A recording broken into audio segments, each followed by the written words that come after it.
What's up guys, Micro Hickman here, founder of paintergrowth.com, and I'm going to show you exactly how you can scale your painting company in 2023.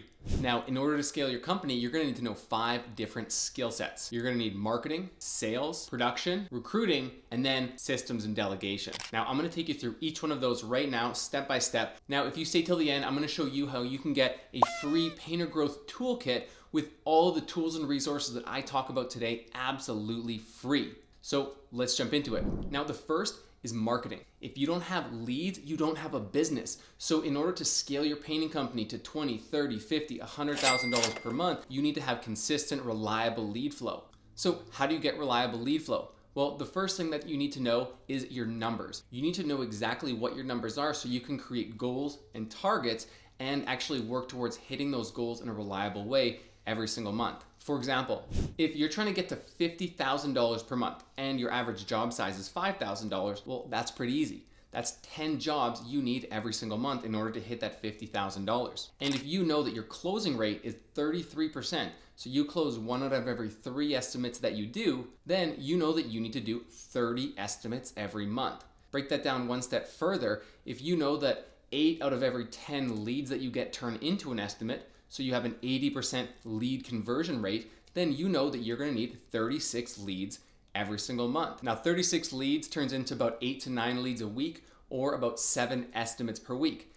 Not that much when you think of it that way in order to get to $50,000 per month. Great, now that we have our targets, we need to figure out how to get that many. Now, there's 3 ways that you can get leads. You can wait for them, you can fish, or you can hunt. Now, waiting is basically sitting around and waiting for your phone to ring. It's not a very reliable or predictable way to grow your business. Sure, it might keep you busy, it might keep you booked out right now, but as soon as you start adding painters and crews, waiting around for your phone to ring, waiting around for referrals is not going to cut it. So you need to create some demand. Now, the second type is fishing. Basically, putting some bait on a hook, putting it out there and seeing if you get any bites. Some examples of fishing are door hangers, flyers, Facebook ads, basically anything that's passive, waiting for people to respond and react to your advertising to call you. That's fishing. And fishing, I recommend, is a good way as you continue to grow, some good things to have in the background, but you definitely don't want to be completely reliant on things like Facebook ads and flyers. You need to diversify and you need to have some active hunting strategies in place. Now, what is hunting? What are some different ways that you can hunt and get leads? Basically, the concept of hunting is owning the lead channel, owning the lead source, and going out and being responsible for and getting your own leads. One really simple way of hunting and getting leads is literally just going door to door. But going door to door by yourself is pretty time intensive and it's not necessarily the best use of your time. So what you should be doing is scaling your time and building a team of people to go door to door for you. Now, how do you pay them? You might be thinking that you could never find someone who wants to go door to door for you. Now, here's the crazy thing. Once you start doing the math to figure out how much you can actually pay someone to go door to door for you, it gets a little bit bonkers. Let's go back to the previous example that we had.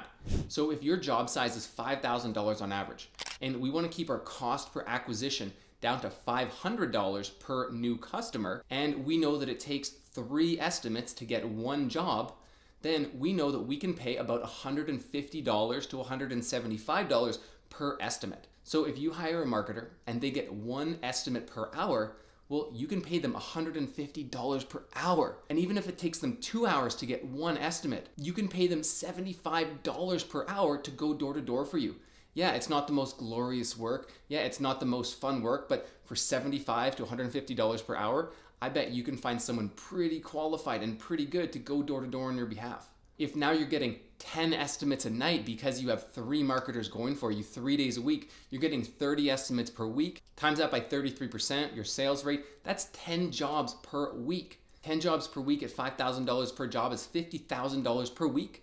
At 4 weeks per month, that's $200,000 per month in bookings just by doing this one strategy. Now, no, it's not the most fun, but if you set it up right and you have teams that can do it for you and you understand your numbers, you can really make it a significant driver for your business. Now, is door-to-door the only marketing system that you need? Absolutely not. You should also be thinking about the strategic partnerships and the commercial channels that you can get. Commercial repaints are a great way to grow your business. And there's no better way to get commercial repaints than from property managers, realtors, builders, and GCs.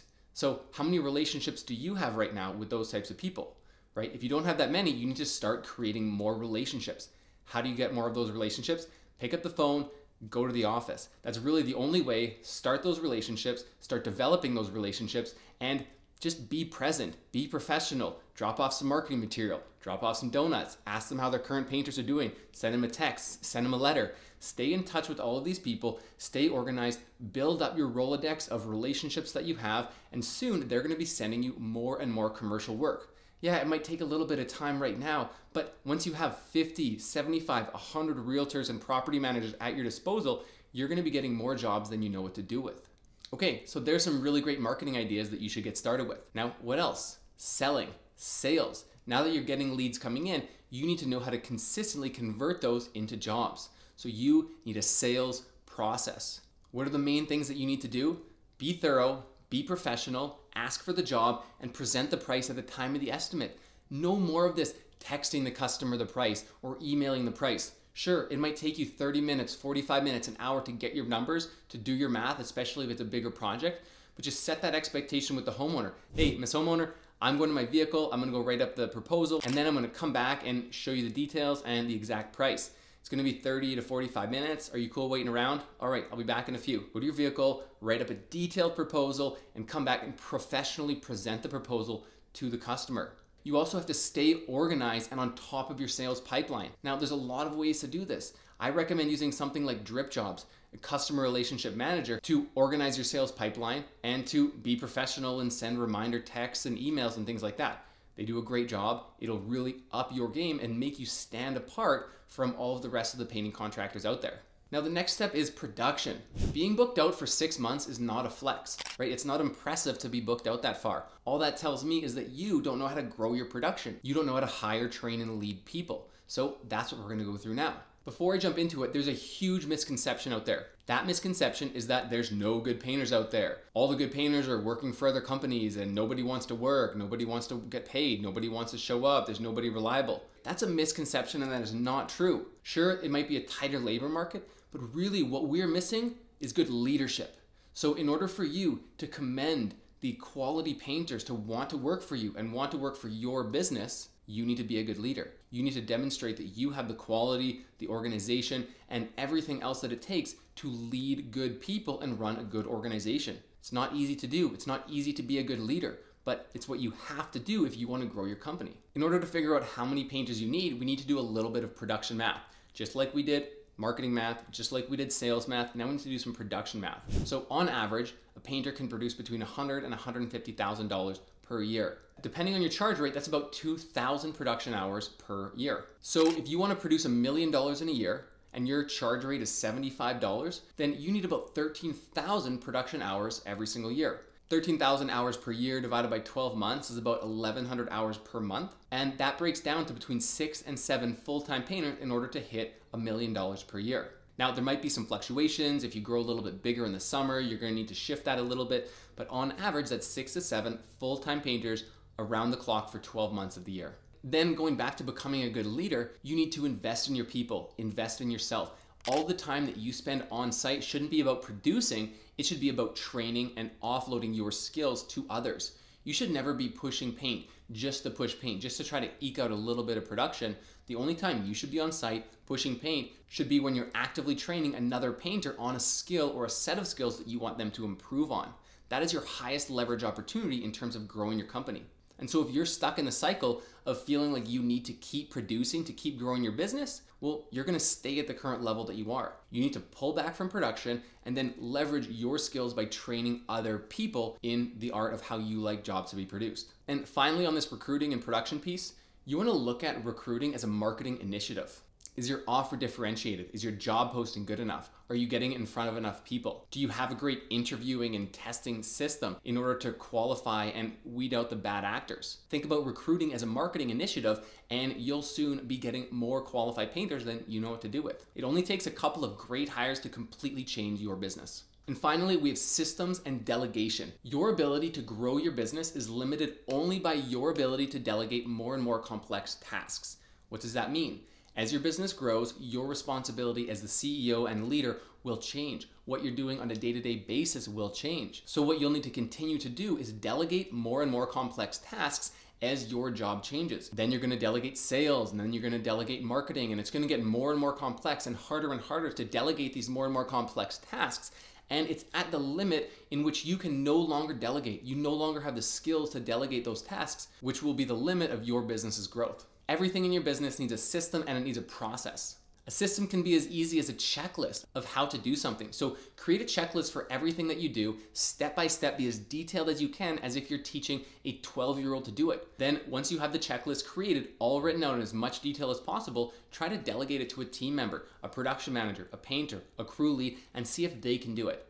If they can do it, then you know your system is good enough. If they can't do it, if they miss somewhere, then you need to go back, look at the process, and see where you can fill in the blanks to make it better for next time, so that when you do have to delegate it, it's as easy as that.